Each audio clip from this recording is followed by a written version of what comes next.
Hello and welcome to the Meeple Mentor YouTube channel. I'm Jared, and today we've got Holly with me, like always. But today we're doing a review of Nestlings. Sorry, this game was backed on Kickstarter. I was one of the backers. I did get to play test it when it was like in prototype form a couple years ago. And so we were very excited to be able to get our own copy. And if you've already been part of the channel, you've probably seen my unboxing video.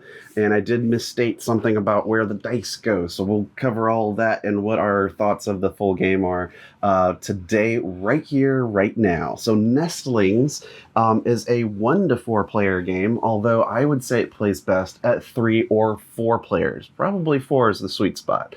The reason being is everyone has their own separate biome, which is their preferred area to collect, these resources.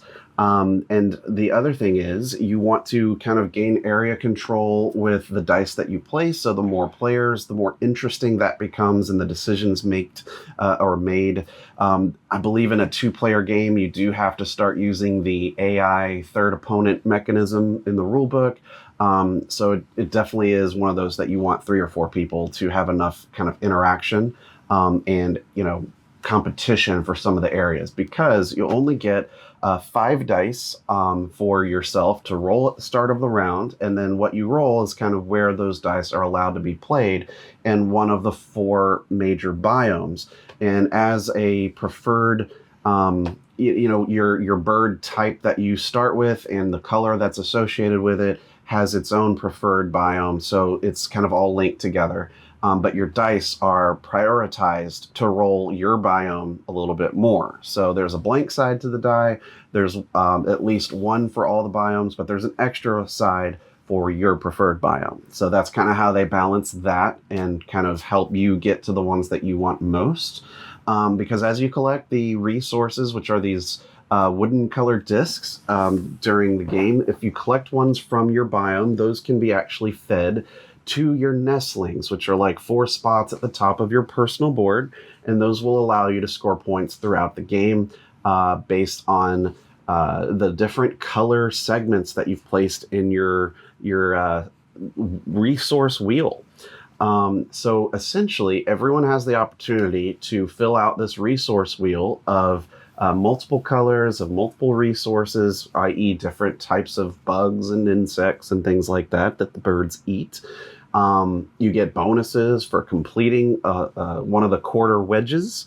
You get bonuses for having more in a particular region, because when you do feed the nestlings, you get to score a point for essentially each segment in that color. So those are some of the ways that you can score points during the game. There's also goal cards that require you to turn in. It sounds far more complicated than it is. It's really not complicated. I'm just kind of going over what everything is. But yes, it's not a complicated game. It's just like you roll the dice, you place them one at a time, like in clockwise order in various regions.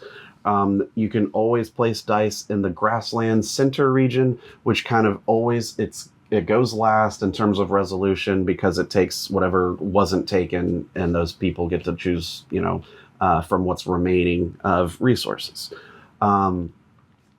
Whoever's placed the most dice in a given region will get to pick first from whatever resources were drawn from the bag. So the resources all go in their biome bag. So like all the green for the forest region, all those color go in a bag, and then you draw a certain number based on the player count. If you draw multiples of the same like insect or species, they'll go on top of the stack with a maximum of 2 on the stack.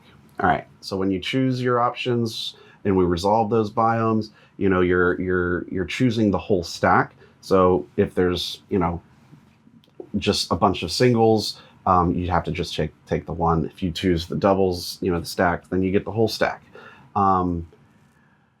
Also, being the first player to resolve the biome, you get to remove one other type of resource, preventing other players from ever choosing that round. So that's a very good benefit when you see someone's trying to get something specific. There is a way to potentially circumvent that, though. Mm-hmm.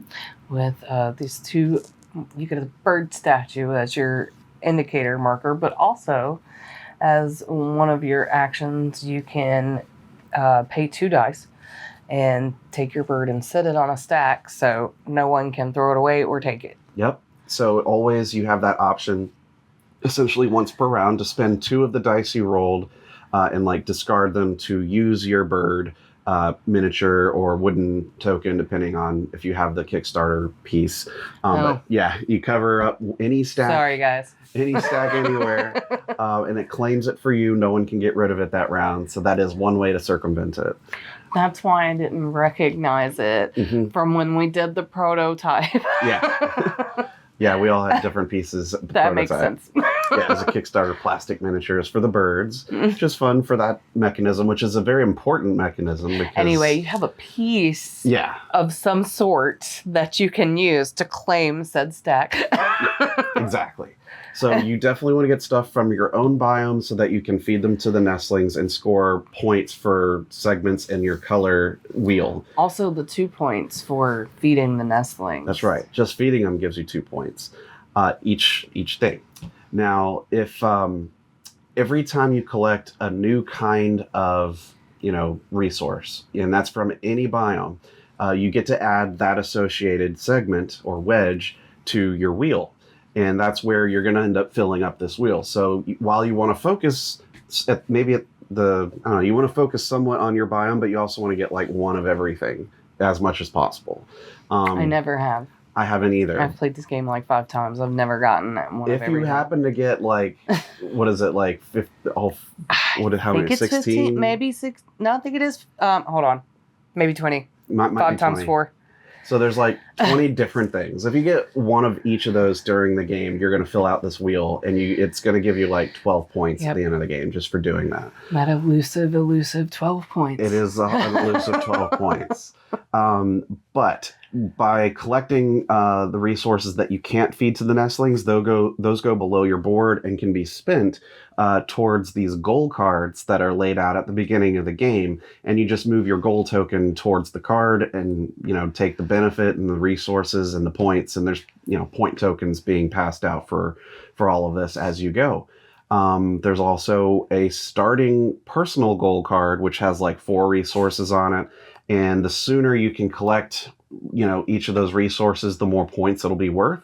So if you wait until round 4, which is the final round, you're not going to get any bonus points for collecting them at that point. So you might as well not even collect it. Really. Yeah, essentially. Because you don't get anything for completing the card or anything like that. So. However, if you do see that you're like 1 or 2 wedges away from completing a particular biome, oh, for sure, you do want to get those because when you complete a full segment, which would be like the 5 specific things that go in that biome, you get 1 of 2 bonuses that are adjacent, as printed on your board. And that's also a unique thing amongst different players is your player board has different bonuses like arranged in different positions. And so you could be what? I'm listening. Oh, okay. So you could be like this desert biome, and then like if I complete it, then I could either have the choice of drawing one from any bag or from just gaining an extra wedge of my choice, right? But if, she's playing a different, preferred biome and she completes the desert, then it's probably going to be 2 different bonuses assigned to that area. But every time you complete one of these quarter wedges, you get to choose from one of those 2 that it's touching and get some extra benefit. Lastly, there is a 6th die possible for you to use, and that's only if you decide to forfeit playing one of your 5 rolled dice that round, and then that allows you to roll 6 in the following round only. It's not like a permanent addition. It's just, okay, I'm not going to use this round, so I can roll a 6th one next round. The game goes by pretty fast. It does. I mean, I'd say it plays in a swift hour. I mean, maybe less. It just... bam, boom, and you're done before you know it. And that being said, like you feel like you're going to have more time to collect stuff, and then it's done, and you're like, ooh, I didn't have enough time to do what I wanted. And then I we're feel already like that every game I play. adding up points, and I didn't do well or whatever. It's a beautiful looking game. The production value is very high, and the artwork is great. The gameplay is solid, and it definitely doesn't overstay its welcome because of just how fast paced it is. And, there's not a lot of downtime in this game. I enjoy this game a lot. I think it's a great medium weight, and it's not quite a lightweight game. Yeah. But it's definitely like a good medium weight, even light medium. I don't know how you want to say that, but like if you're introducing games to people, this would be a good first like medium weight kind of game to show them. Thematically, it's great. I mean, it kind of sucks you in, and it matches with like kind of the idea of like going to your specific region to get stuff that you want to eat and feed your babies and whatnot. What do you think? I really like it. I liked it the first time we played it, when we played the prototype, and I think I love the finished product. Yeah. It's amazing. It looks really good. This is the back. So it's very pretty. I really enjoy the artwork. The discs with like critters on them, like in Cascadia, that's always a win for me. Yeah. I'm very components. Yeah. The components I definitely like help. cute components. Yeah. Very solid. Overall, it's great. I think it's a lot of fun. I still like. I have a goal now with this game to get that 12 points. Mm-hmm. Yeah, I'm going after that 12 It's going to happen at some point. It will one day, maybe when I'm 80. Yeah. But I mean, I know we've talked a lot about it and kind of how it plays. It's really not that complicated. I mean, it's not other games I might not be able to do that where I can explain everything that you do, but I mean, I pretty much just did, and there's what not do you mean? much. You're the Meeple mentor. You do tutorials. In a review, you don't want to like over encumber with all the rules Right. for like a heavy game, but this one is not that heavy. You can kind of go through it and get an idea for how it plays, and yeah, it's just well done. I think I would call it medium lightweight. You were searching for the term. Yeah. I think medium light, maybe. Yeah. It says ages 10 and up. That sounds about right. I can agree with that, yeah. Yeah. So there you go. This is from Tangerine Games. Nestlings, check it out. Yeah, I recommend it. I do too. It's a lot of fun. Cool. Well, thanks for watching our review of Nestlings. Check out the unboxing if you want to see all the inside components of the box and the Kickstarter plastic miniatures. But stay tuned to the channel and subscribe to see more video and content like this one with reviews, news, podcasts, tutorials, and I wrote a book. Check it out. Link in the description. All right. See you next time. My name is Jared. I'm Ollie. Bye-bye. Bye.